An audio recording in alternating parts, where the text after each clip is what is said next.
episode 2 of High Gear TV. Today's challenge is we gotta find a coupe that's under $20,000. We both have to agree on this coupe. Rear-wheel drive or all-wheel drive. So what would it be?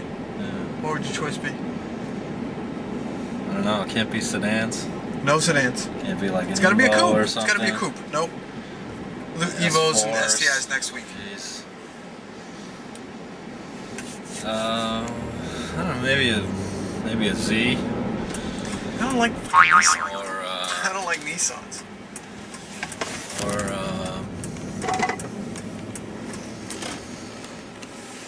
you probably want a Mercedes, right? We already did a Mercedes. Mercedes. I would choose a Mercedes, yeah, but Well, it's kind of a Nissan, I guess, but the G35 Infinity. see, I would take an Infiniti G35 over the Nissan Z any day. Yeah, I think it looks a little nicer. A little nicer, a little more class, not real kiddish. Yeah, it looks better. If you were gonna buy one, if you were gonna get a used one, it probably wouldn't be beat because little kids won't own it. Right. You know what I mean by little kids too. That's right. It's not gonna be all beat up.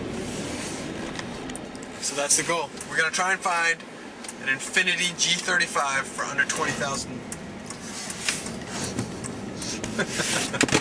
Shit. We gotta find an Infiniti G35 for under $20,000. All right, we're at a dealership. We drove around for about 45 minutes. We're in the center of Cape Cod. We have found a G35. It's gray. Looks pretty nice. One problem is it's $25,000, not 20.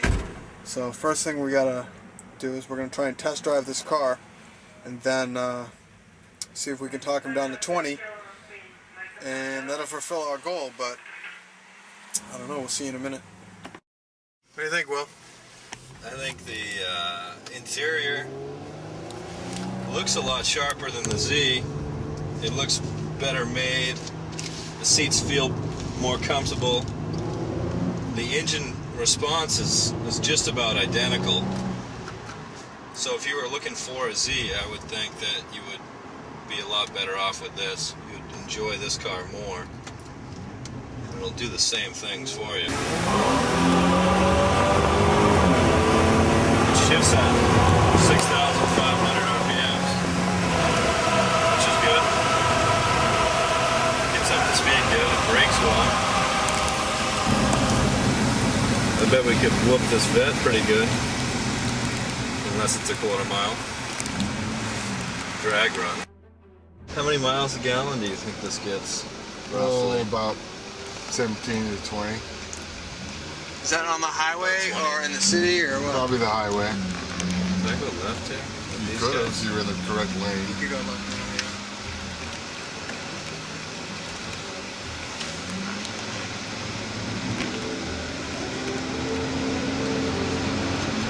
17-inch alloy wheels,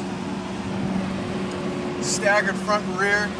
It's a pretty looking car. I mean, there's not much to this car. Personally, I would add a wide body kit, maybe Lamborghini doors. I don't know, that's my thing. Definitely replace the grille. You want people to know it's an Infiniti, but you don't want it to look like everybody else's Infiniti. You know what I'm saying? It's got to be your Infiniti. So, it's a pretty car. I mean, there's not much you can do to it. I would say body kit, tin it out, and put a sat-nav system in it, and maybe some TV. But it's a pretty looking car. It's definitely I'd definitely rather have this over a Nissan. But let's talk to the salesperson and see what he has to say about it. So this is what's your name? Satch. Chet. Pleased to This meet is you. Will.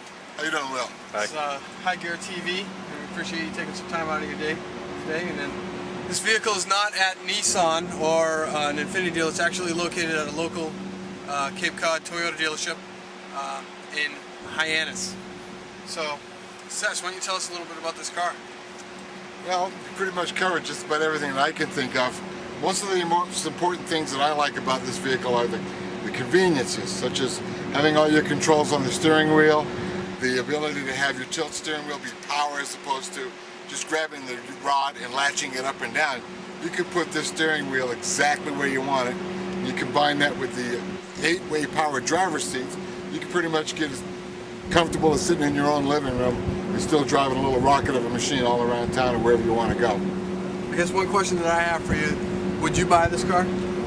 Myself, if I had the money, yes I would.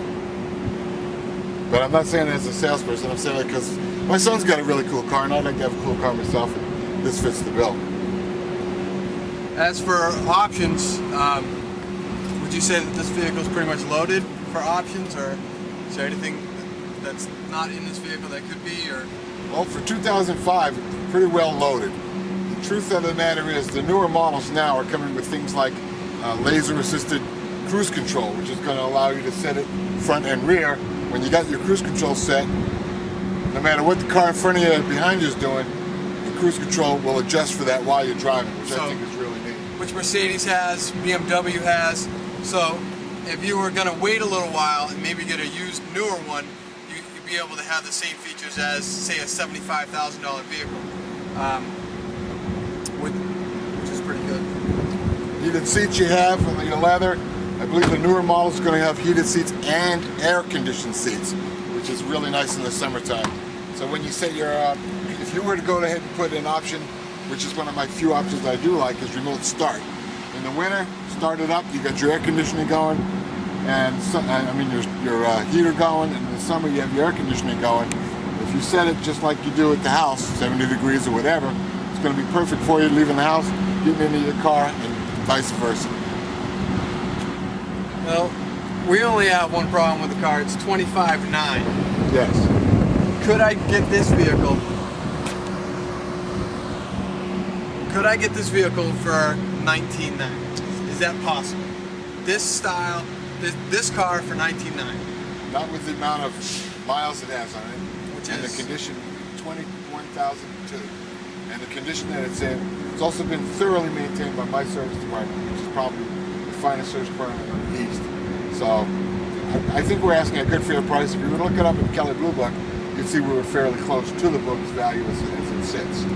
Being as it's a 6-cylinder, fairly good on gas, not like a 4-cylinder, but it's still in high demand right now as opposed to a high-performance 8-cylinder vehicle. right. So one of our key points was gas mileage. So is it worth sacrificing a few $1,000s for a faster, is it worth sacrificing a few $1,000s for a more luxurious car, not a 4-cylinder but a 6-cylinder, so you know it's going to get up and go, and you're still going to save on gas? Now our goal for today was $20,000. It's obvious that with this G35 we couldn't do it, but I'm sure there's a G35 out there that you probably could pick up for around $19,000. It may not be as nice as this, it may not have 21,000 miles on it, but we definitely recommend looking at a G35 if you were thinking about a Nissan. And if you'd like to purchase this vehicle, you can contact me, Satch, at 774-521-2147. Just come by and take it for a test drive. I'm sure you'll like what you feel. Hey Satch, we appreciate your time. My pleasure. Get you back to the dealership. In Get one on with it. piece. Excellent. Thanks very much. Thank you. Now. Hey! Alright, so if you're looking... I'm on the back windscreen with my head. My knees are against the seat. I hit my head on the windscreen. And, not a very comfortable place for a 6-foot, 240-pound male. But who cares? That's a little classier than you know, your neighbor's Civic. Yeah, it's a wonderful car. It's not a Civic for sure.